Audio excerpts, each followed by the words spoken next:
साथियों, इस वक्त हम आजमगढ़ जिले में मौजूद है और हम जिस कैंपस में खड़े हैं, ये कैंपस किसी नाम का मोहताज नहीं है। ये शिबली कॉलेज है। अगर आप देख, आप मुसलमानों की इतनी बड़ी तंजीम लेकर मुसलमानों की नुमाइंदगी करते हैं और जब आरएसएस के दफ्तर में उसके सरबराह से मिलने के लिए आप जाएंगे तो सेठ के फैजान तो उस पर बोलेगा, सवाल उठाएगा।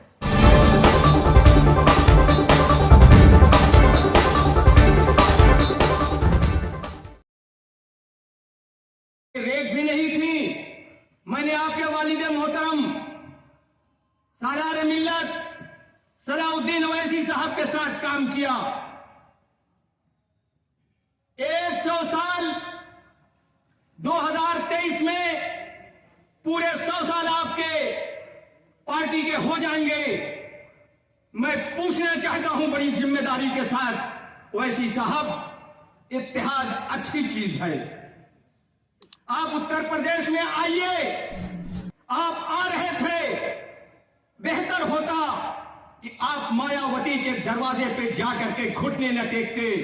आप बेहतर होता कि आप दूसरे समाज के नेताओं के आगे जाकर के इत्तेहाद की बात न करते। आप सबसे पहले जाते, मिली काउंसिल के रहनुमाओं से बात करते, उलमा काउंसिल से बात करते, मुस्लिम मुशावरत से बात करते। हिंदुस्तान उत्तर प्रदेश के जितने भी बेहतरीन मुसलमान लीडर आपकी नजर में है, आप उनको सबको एक जगह बैठाते और कहते भाई वक्त की जरूरत है कि हम मिलकर के और इस काम को आगे बढ़ाएं। लेकिन आपने ऐसा तो काम नहीं किया। और आप में उन सियासी पार्टियों में क्या फर्क है कि जो लालू प्रसाद यादव, मुलायम सिंह यादव, अखिलेश यादव उन सियासी पार्टियों को जमा कर रहे हैं वोट बैंक के लिए, आप मायावती के पास जा रहे हैं। और आप एक गाजीपुर के वो पार्टी का, मैं इस वक्त दिमाग से नाम मेरे वो हो रहा है, उनके पास जा रहे हैं कि आइए। और आप किसी मुस्लिम लीडर को बैठा करके इस बात के लिए नहीं कि भाई मामलात हैं इतने, हम उस पे हमको करना क्या चाहिए, हमको क्या रास्ता अख्तियार करना चाहिए, बल्कि आप मुसलमान बच्चों से कहते हैं कि उत्तर प्रदेश में अगर हमारी सरकार बन गई तो डिप्टी चीफ मिनिस्टर मुसलमान होगा। अल्लाह ताला ये आपकी जबान को कबूल कर ले थी। आप नहीं चाहते हमें और आपको मिलकर के इस मुल्क को बचाने के लिए 2022 के इलेक्शन हो जाएंगे। कोई भी पार्टी सरकार में आ जाए, चाहे वो समाजवादी आ जाए, चाहे वो बहुजन समाज पार्टी आ जाए, चाहे वो कांग्रेस आ जाए, याद रखिए हमारे लिए न कोई चीफ मिनिस्टर की दौड़ में है, न डिप्टी चीफ मिनिस्टर की दौड़ में है, न हम कहीं के होम मिनिस्टर की दौड़ में है। हम तो इस दौड़ में है कि किस तरीके से 2 वक्त की रोटी का इंतजाम करके अपने कौम के बच्चों को अपने बच्चों को हम खाना खिला सकें। उन्होंने कहीं भी चुटकियां लेंगे, उसकी बस्तियों से खुदा की रहमतें उठ जाएगी, कोई फर्क नहीं पड़ता। हमारी जिंदगी में एक तूफान आया, गुजर गया।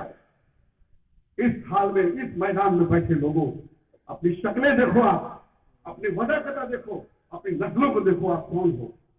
कसम खुदा की जिम्मेदारी निभाना चाहिए। ये तर्क पैदा कर दो जो ये मुअज्जिज लेके आए अपने अंदर। अभी इलेक्शन में किसको सपोर्ट है, किसको वोट है, वो अलग बात है। अभी तो ये जो इब्लीस आदम बैठे हुए इब्लीस के खालू, इन्हें हटाओ किसी तरह से। आपके पास इसके अलावा कोई चारा नहीं है। वो 90 साल काम किए, आप 9 साल करने को तैयार हो। चुनाव के ऊपर पूर्व संध्या में कुछ नहीं होने वाला है। एजेंट अलग से कह दिए जाएंगे हम सारे लोग। मैं अपनी जाति मसरूफियतों की वजह से जो 20 साल मेरा गैप हुआ अपने निजी कामों में, किसी पॉलिटिकल प्लेटफॉर्म पर नहीं खड़ा हुआ। यह समझने की जरूरत है। मेरे बड़े मोहतरम और अजीज, जिनका मैं बचपन से बड़ा एहतराम करता हूँ, जैसे फैजान साहब, वो भी वहाँ मौजूद थे और इन लोगों ने हौसला अफजाई की। हम लोगों ने भी 22-25 साल तक उत्तर प्रदेश के गांव में, गली में, मोहल्ले में घूम करके जो कुछ भी जाना सीखा, हम तक उसको आपके सामने आज जो आप लोगों का कौमी इजलास हुआ जो शिबली के अंदर, तो ये किस चीजों को लेकर हुआ? दरअसल अलीगढ़ मुस्लिम यूनिवर्सिटी तलबा यूनियन के साबिक ओहदेदारान ने 1 साल पहले ये मुहिम चलाई थी, दिल्ली के कॉन्स्टिट्यूशन क्लब में इकट्ठा होकर के, कि किस तरीके से ये जो सांप्रदायिक फिरका परस्ती और दस्तूर के साथ छेड़छाड़ और भारत जैसे महान देश को हिंदू देश में बदलने के प्रयास हो रहे हैं, इस पर कैसे अंकुश लगाया जाए। हम हिंदू के खिलाफ नहीं हैं, हिंदुत्व के खिलाफ हैं। हम देश की उस परंपरा के साथ हैं जिसमें सब मिलकर रहें। उस प्रोग्राम में मोहतरम अदीब साहब, जो तलबा यूनियन के साबिक सदर रहे हैं और पार्लियामेंट के मेंबर रहे हैं, वो जेड के फैजान साहब, अबरार चीकू साहब, डॉक्टर अली अमीर साहब, हमारे 10 से 15 लोग शरीक हुए थे और देश के कोने कोने से लोग आए थे। हमने ये तय किया था कि पिछले 7 सालों में जो देश का माहौल बिगाड़ने के प्रयास किए गए हैं उसके खिलाफ हम आवाज उठाएंगे। और अल्लाह का शुक्र है, अब तक हमारे 8 से 9 प्रोग्राम देश के विभिन्न हिस्सों में हो चुके हैं, उत्तर प्रदेश की 5-7 डिस्ट्रिक्ट में हो चुके हैं। आपने बहुत अच्छा सवाल किया सर, मेरा एक जवाब है, आप सवाल है आपसे जी जी कि जिस तरीके से ये नित्यानंद गिरी बोल के जो महाराज है, जी जी जिस तरीके से वो ऑन रिकॉर्ड मुसलमानों को काट दो, मार दो, लेकिन उसके बाद भी अगर आप देखेंगे तो उत्तराखंड के जो वहाँ के वरिष्ठ अधिकारी हैं सिर्फ 3 लोगों पे कार्रवाई करते हैं। अदरवाइज अगर कोई दूसरी कास्ट अगर इस तरीके से बात करे जैसे आपका जलसा है, आप अगर कुछ गलत बोलते हैं, हम अगर बैठ के ताली भी यहाँ जनता बजाते तो वो पूरी जनता के ऊपर केस हो जाता है, तो ये दोहरा मेयार क्यों? दरअसल इनको चुनाव के समय राजनीति करनी है, इनको चुनाव के समय हर वो बात कहनी है जिससे का कॉन्स्टिट्यूशन बाहर में जाए, इनकी वजह से अवाम कोई मरता हो तो मरे, इनको अपनी सत्ता साधनी है।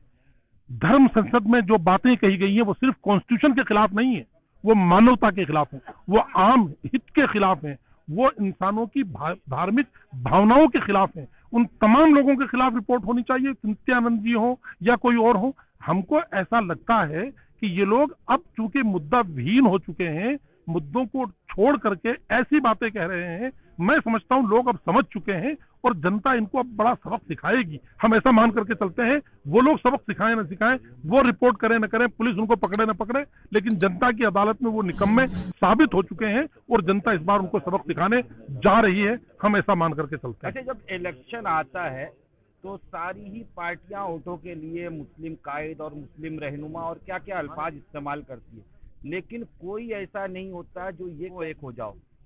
दरअसल बात ये नहीं है, बात हिंद के मुसलमानों या हिंद के लोगों को एक करने की नहीं है। मुसलमानों ने आज़ादी के पहले भी, आज़ादी के दौरान भी और आज़ादी के बाद भी इस देश की सार्थकता को बाकी रखा है, इसकी आर्थिक दृष्टिकोण को बाकी रखा है। मुस्लिम समाज कभी भी देश के खिलाफ सोचना तो दूर, उसके मन में भावना ही नहीं आती है कि हम देश की सांप्रदायिक सौहार्द को बिगाड़ें।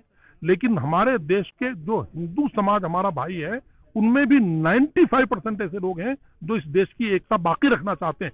चंद एक लोग जिनको इस देश से प्रेम नहीं, सिर्फ सत्ता के भूखे हैं, वो लोग ये नारा लगाते हैं कि तुम सब इस बात के लिए एक हो जाओ, तुमको संगठित होकर के किसी वर्ग विशेष के खिलाफ काम करना है। ये काम हमारे समाज के 5-7% लोगों का है, लेकिन चूंकि बुराई की आवाज जल्दी फैलती है, भलाई को पहुंचने में टाइम लगता है। हम इतने लोग यहाँ इकट्ठा हुए हैं, इस बात को समाज तक पहुंचने के लिए बहुत लंबा टाइम लगेगा। करके कोई शिबली कॉलेज का एक अब्दुल्ला किसी बस पर पत्थर फेंक दे तो वो हिंदुस्तान के अखबारों की लीडिंग न्यूज बनती है। हम इतना बड़ा प्रोग्राम कर देते हैं और इसको छपने के लिए 2 लाइन जगह नहीं मिलती।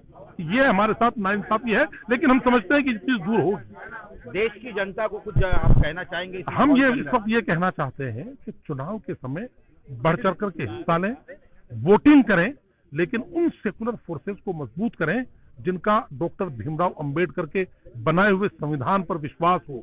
उन शक्तियों को मजबूत करें जिनको राष्ट्रपिता महात्मा गांधी जैसे वरिष्ठ लोगों की भावनाओं का विश्वास हो। उन लोगों को मजबूत करें जो मौलाना आजाद जैसे महत्वपूर्ण लोगों को अपना आदर्श मानते हो। हमारे बीच कुछ लोग ऐसे आ गए हैं जो जिनाह का नाम लेकर के टोपी और दाढ़ी पहन करके समाज में बिखराव कर रहे हैं। हम भारतीय जनता पार्टी की उस राजनीति को न पहले लाइक करते थे न आज लाइक करते हैं। हम ये समझते हैं कि इस देश के तमाम लोग एक जासम पर बैठ करके देश के विकास की, आर्थिक विकास की, शैक्षणिक विकास की, सामाजिक विकास की बात करें। मैं समझता हूं कि अगर ये होगा तो देश विकास कर सकेगा।